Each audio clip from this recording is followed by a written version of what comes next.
आज हम आपको गुजरे जमाने के उस बड़े स्टार की कहानी बताएंगे जो आज पूरी तरह से भुलाया जा चुका है। पत्नी की बेवफाई का मारा एक वक्त का स्टार एक्टर जो खामोशी से दुनिया छोड़ गया। हम बात कर रहे हैं एक्टर सुरेश की। 1930 के दौर के बॉलीवुड में सुरेश चाइल्ड आर्टिस्ट हुआ करते थे। 1940 के दशक में हीरो बन गए और देखते ही देखते स्टार भी बन गए। और फिर वो वक्त भी आया जब सुरेश का स्टारडम खत्म हो गया। वो कैरेक्टर रोल्स निभाने लगे।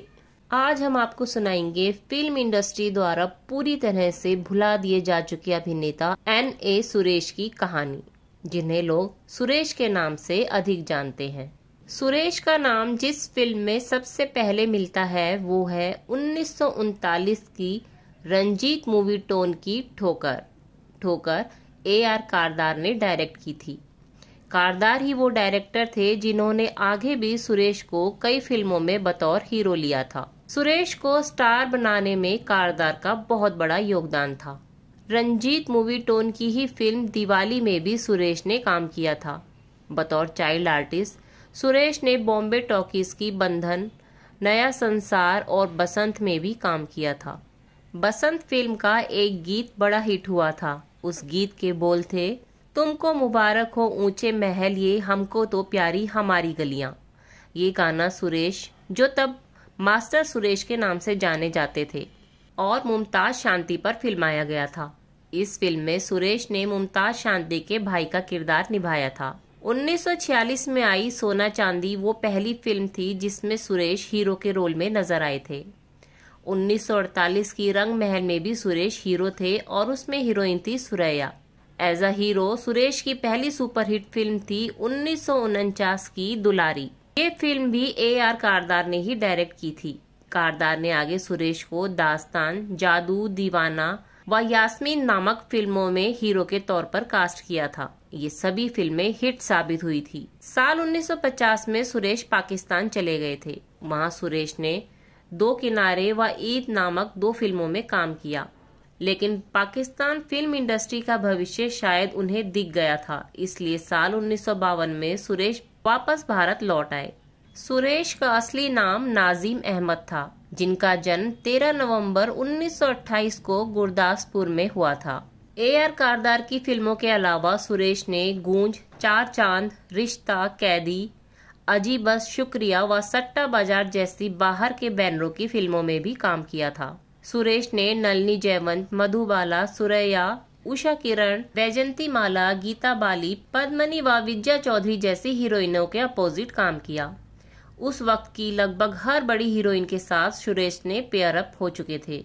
1961 में आई तीन उस्ताद नाम की फिल्म में सुरेश की हीरोइन थी अमिता।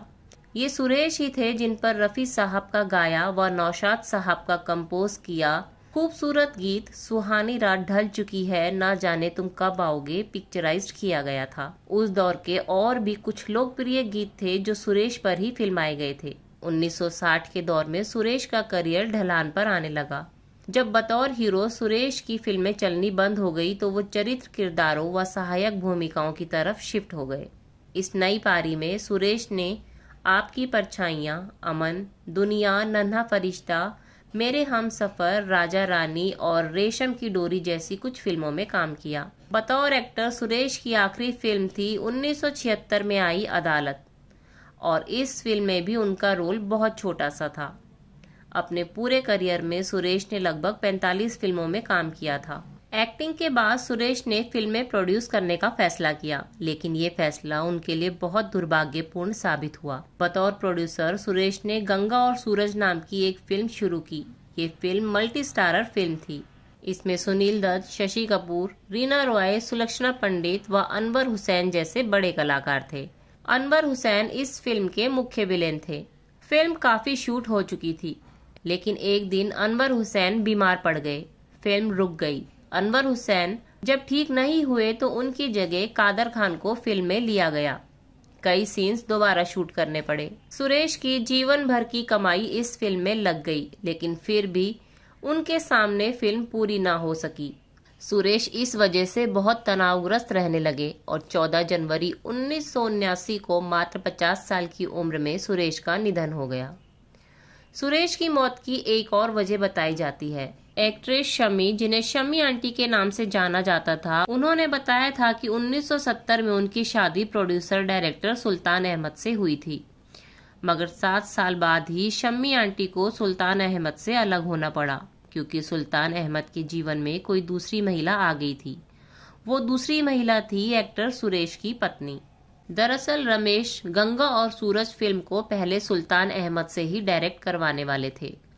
इस फिल्म के चलते सुल्तान अहमद अक्सर सुरेश के घर आने जाने लगे।